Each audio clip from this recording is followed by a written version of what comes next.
صحابہ کرام جو بڑی عمر کے تھے ان کو تو شوق تھا ہی، لیکن آپ یہ سن کر حیران ہوں گے اللہ نے جو انتظام کرنا تھا احادیث کو محفوظ کرنے کا، یہ بات آپ کو اس لیے میں بتا رہا ہوں کہ اس فتنے کے دور میں لوگ قرآن پر تو ہاتھ نہیں ڈال سکے، لیکن احادیث کے بارے میں چیمیں گویاں کر کے لوگوں کو حدیث کے بارے میں شکوک و شبہات میں مبتلا کرتے ہیں کہ پتہ نہیں اتنے عرصے سے احادیث آ رہی ہیں، یہ محفوظ ہے یا نہیں۔ چونکہ براہ راست دین پر اگر حملہ کریں تو حملہ کرنے کی طاقت نہیں رکھتے، تو جہاں سے دین آ رہا ہے اس کے اوپر حملہ کر کے دین کو کمزور کرنے کی کوشش کرتے ہیں۔ یاد رکھیے میرے عزیز دوستو، جس طرح قرآن کی اللہ نے حفاظت کرائی اس امت سے، اسی طرح احادیث کی بھی اس امت سے حفاظت کرائی، اس لیے کہ سارا دین قرآن سے نہیں حاصل ہو رہا، کچھ قرآن سے دین پہنچ رہا ہے، کچھ احادیث سے پہنچ رہا ہے، تو دین کے دونوں ذریعے قرآن اور حدیث اللہ نے اس کی حفاظت کرائی۔ جوان اور بڑی عمر کے صحابہ وہ تو احادیث کو یاد کرتے ہی تھے، لیکن یہاں صحابہ کے بچے جو 10 سال کے، 11 سال کے، 8 سال کے چھوٹے چھوٹے بچے ہیں، انہوں نے بھی احادیث کو محفوظ کرنے پر محنت کی۔ بخاری شریف میں مستقل بچوں کی احادیث آتی ہیں، ایک حدیث 5 سال کے بچے کے لیے ہے۔ صحابی نقل کرتے ہیں کہ میں نے حضور کا یہ عمل دیکھا، میری عمر 5 سال، 5 سال، 6 سال، 7 سال، 8 سال، 9 سال، 10 سال۔ حضرت ابن عباس رضی اللہ تعالیٰ عنہ نابالغ تھے، چھوٹی عمر میں تھے، جب رسول پاک صلی اللہ علیہ وسلم کی خدمت میں رہا کرتے تھے۔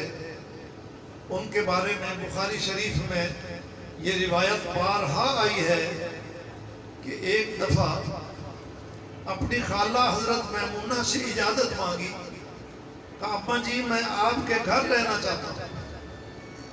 انہوں نے کہا بیٹا رہو، آ جاؤ۔ ان کا خیال تھا کہ بچوں کو اپنی خالہ کے ہاں، اپنے قریبی رشتہ داروں کے ہاں رات گزارنے کا شوق ہوتا ہے، رشتہ داری کی بنیاد پر۔ لیکن ابن عباس اس گھر میں اس لیے نہیں رہنا چاہتے تھے کہ وہاں میں دعوت کھاؤں گا، وہاں رات گزاروں گا، وہاں اس لیے رہنا چاہتے تھے کہ اماں کے پاس ٹھہر کر حضور پاک صلی اللہ علیہ وسلم کے رات کے معمولات نوٹ کرو۔ عمر کتنی ہے؟ 10-11 سال۔ 10-11 سال کا بچہ تو بستر پہ سر رکھتا ہے، اس کو نیند آ جاتی ہے، لیکن یہ گھر میں تشریف لائے اور ساری رات جاگتے رہے۔ حضور پاک صلی اللہ علیہ وسلم نے اس رات جتنے معمولات کیے، ابن عباس نے ان معمولات کو نوٹ کیا۔ کہتے ہیں حضور پاک صلی اللہ علیہ وسلم جب لیٹ گئے تو میں نے بھی لیٹنے کی شکل بنا لی تاکہ پتہ چل جائے کہ ابن عباس سو گیا ہے، لیکن میں جاگ رہا تھا۔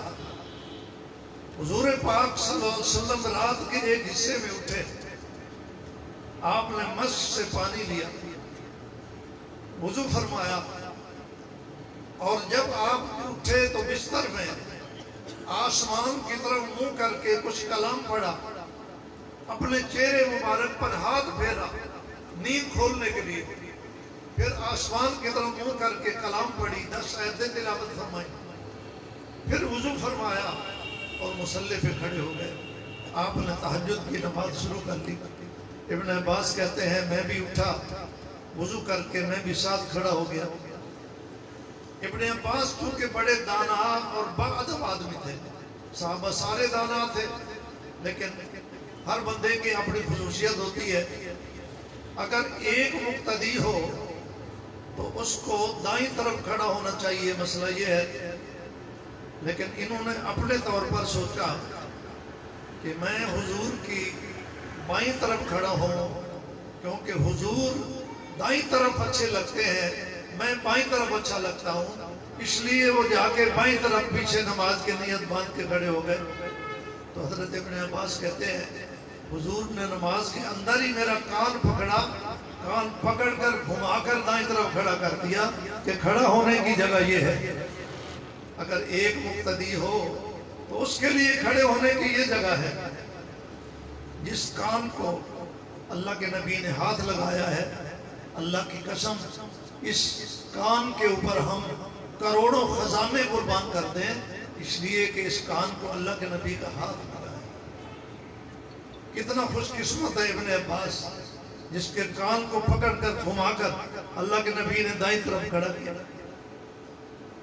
ابن عباس نے یہاں حضور پاک صلی اللہ علیہ وسلم کے رات کے معمولات، صحابہ تو مسجد نبوی میں ہوتے تھے یا اپنے گھروں میں ہوتے تھے، رات کے معمولات یا تو ازواج مطہرات کے ذریعے سے امت تک پہنچے ہیں، یا اس طرح کے شوقین صحابہ کرام جن کو گنجائش ملی رات کو گھر میں ٹھہرنے کی، تو ابن عباس نے حضور کے یہ معمولات امت تک پہنچائے، تو حضور کی بہت ساری سنتیں امت تک پہنچی کہ آدمی جب نیند سے اٹھے تو اپنے چہرے پر ہاتھ پھیر کر اپنی نیند کو کھولے، یہ بھی نبی کی سنت ہو گئی۔ پھر آسمان کی طرف منہ کر کے 10 آیات قرآن پاک کی پڑھے، یہ بھی حضور کی سنت ہو گئی۔ پھر رات کو تہجد پڑھنے کا انداز، وضو کرنے کا انداز، نوافل کی رکعتیں، یہ سارے معمولات نقل کر کے حضرت ابن عباس نے امت کو پہنچا دیے۔ یہ چھوٹے چھوٹے صحابہ، چھوٹے بچوں میں شوق تھا احادیث کو یاد کرنے کا، اور پھر ان احادیث کو یاد کرنے کے بعد آگے پہنچانے میں اتنی بڑی محنت فرمائی ہے، اتنی بڑی محنت فرمائی ہے کہ کوئی لفظ، کوئی عمل، کوئی قول حضور پاک صلی اللہ علیہ وسلم کا آج امت سے ایسا نہیں ہے کہ جو امت تک نہ پہنچا ہو۔ اس سے پہلے جتنی امتیں ہیں، ایک امت بھی ایسی نہیں ہے جو اپنے نبی کی تعلیمات پیش کر سکے، لیکن یہ امت وہ خوش قسمت ہے جو اپنے نبی کی تعلیمات کو 100% پیش کرنے کی قدرت رکھتی ہے۔ یہ انتظام اللہ کا ہے، اللہ نے یہ شوق عطا فرمائے، اللہ نے یہ جذبے عطا فرمائے۔ ابو ذر غفاری کا قول میں نے پڑھا ہے بخاری شریف میں، محدثین حضرات تشریف فرما ہے، حضرت ابو ذر غفاری رضی اللہ تعالی عنہ کو ایک آدمی نے منع کیا کہ آپ آگے مسئلے نہ بتایا کریں، تو ابو ذر غفاری کا جملہ سنیے۔ جناب ابو ذر غفاری نے فرمایا، تم کون ہوتے ہو مجھے روکنے والے؟ اگر کوئی بندہ میری گردن پہ تلوار رکھ دے اور وہ تلوار چلا کر میری گردن کاٹنا چاہتا ہے، میں سمجھتا ہوں کہ تلوار چلنے سے پہلے کوئی بات میں آگے منتقل کر سکتا ہوں تو کر دوں۔ جب کسی کی گردن پہ تلوار ہوتی ہے، اس کو تو جان کے لالے پڑے ہوئے ہوتے ہیں، اس کو کس بات کا ہوش ہوتا ہے؟ لیکن یہ صحابہ کرام ہیں خوش قسمت، جن کو اللہ کے نبی نے تیار کیا ہے، اور اللہ کا انتخاب ہے کہ یہ صحابہ کرام دین کو محفوظ کر کے امت تک پہنچا رہے ہیں۔ کہتے ہیں اتنا بھی اگر مجھے مہلت مل جائے کہ تلوار ابھی نہیں چلی، چلنے سے پہلے میں پہنچا سکتا ہوں تو پہنچا کے رہوں۔ اللہ تعالیٰ ہمیں قرآن کی محبت بھی عطا فرمائے، احادیث کی محبت بھی عطا فرمائے۔ یہ دینی مدارس جہاں قرآن کی خدمت کر رہے ہیں، الحمدللہ احادیث کی خدمت بھی کر رہے ہیں، یہاں سے سینکڑوں نہیں ہزاروں علماء بھی پیدا ہو رہے ہیں، ہزاروں قرآن اور حفاظ بھی پیدا ہو رہے ہیں۔ اللہ ان مدرسوں کو آباد رکھے، شاد رکھے، قیامت تک ان کو اسی طرح جاری ساری رکھے. وآخر دعوانا ان الحمدللہ رب العالمین. اب آذان ہوگی، آپ نے آذان سماعت کرنی ہے، جواب دینا ہے، اس کے بعد پروگرام کی آگے کارروائی شروع.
اسٹیج پر حضرات علماء کرام تشریف فرما ہیں.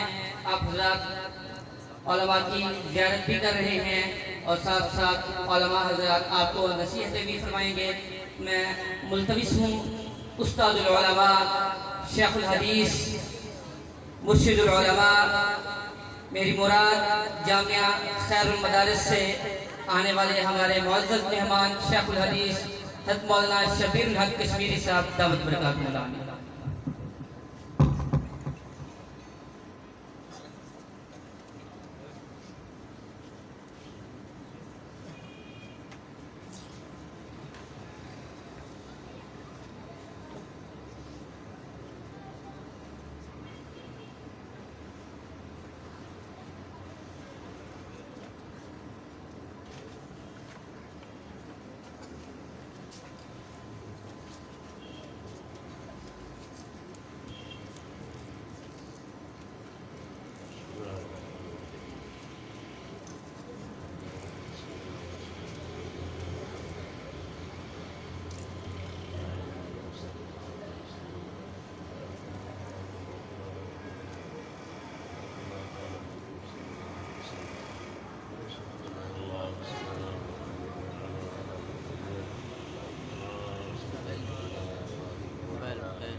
انسانوں کی بے شمار نعمتیں ہیں.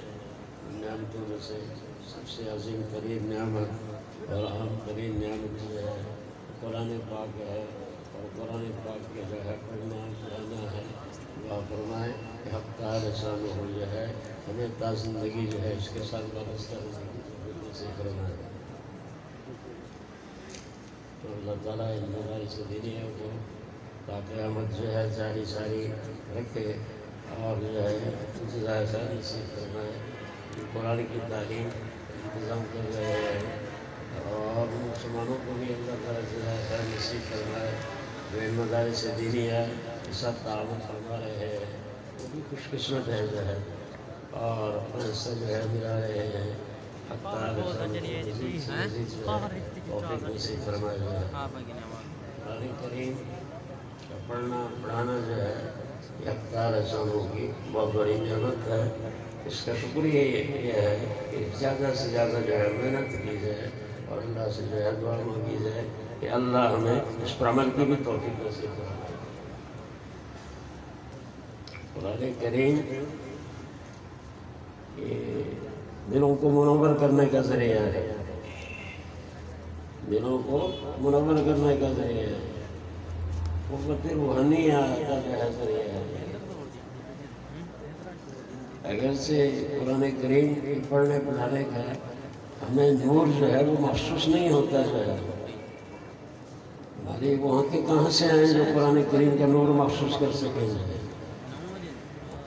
لیکن بعض نفوس قدسی ایسے بھی ہیں جن کو قرآن کریم جب پڑھا جاتا ہے تو وہ نور روشنی دکھائی بھی نہیں اولیاء اللہ میں سے شیخ عبدالعزیز دباغ رحمۃ اللہ علیہ گزرے ہیں ان کے حالات میں لکھا ہے کہ کوئی زیادہ جو ہے رسمی علوم کو پڑھے ہوئے نہیں تھے لیکن قوت روحانی جو ہے وہ بہت بلند تھی اور بہت ہی کمی تھی وہ صرف الفاظ کو سن کر کے جو ہے یہ فیصلہ کر دیتے تھے اور یہ کہہ دیتے تھے کہ یہ قرآن کلام اللہ ہے اور یہ غیر کلام صرف سن کر کے جو ہے فیصلہ کر دیتے تھے کہ یہ اللہ کی کلام ہے اور یہ اللہ کے پیغمبر کی کلام ہے امتیاز کر دے رہے ہیں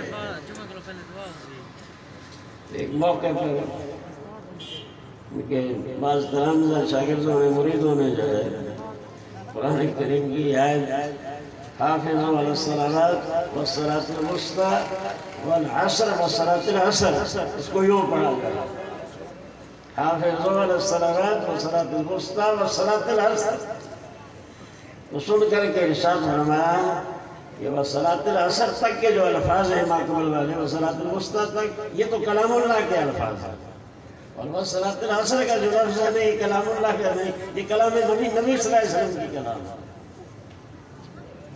حافظوا علی الصلوات والصلاۃ الوسطى جو ہے یہاں تک بھی اللہ کے کلام ہے قرآن پاک کے الفاظ ہیں اور وہ صلاۃ العصر جو ہے یہ کلام رسول نبی صلی اللہ علیہ وسلم کی کلام ہے ان سے عرض کیا گیا سوال کیا گیا کہ آپ کو یہ کیسے معلوم ہوتا ہے جب کلام اللہ کے جو الفاظ ہوتے ہیں ان کا نور جدا ہوتا ہے آفتاب کی طرح جو ہے نور محسوس ہوتا ہے اور نبی کریم صلی اللہ علیہ وسلم کے زمانے اطہر سے جو ہے صادر ہونے والے جو کلمات ہیں ان کا نور چاند کی طرح معلوم ہوتا ہے تو اگر ہمیں محسوس نہ ہو تو یہ ہماری اپنی کمزوری ہوگی جو ہے تو یہ قرآن جو ہے نور ہے کیا معنی نور ہے دلوں کو منور کرنے والا دلوں کو جو ہے انجلائیت جو ہے بخشنے والا ہے نورانیت جو ہے بخشنے والا ہے قوت روحانیہ کا جو ہے ذریعہ ہے اور ان کو روحانیہ کا مرکز یہی دینی مدارس ہے اللہ تعالیٰ انہیں ہمیشہ قائم دائم اور راہبار رکھے جائے ساری فرمائے اصل تقبیر مفتی صاحب دامت برکاتہ کے ساتھ فرمائیں گے ملتمس ہوں فقیہ ابن فقیہ العصر استاد العلماء استاد الحدیث حضرت مولانا مفتی محمد عبداللہ صاحب رئیس دار الافتاء جامعہ خیر المدارس ملتان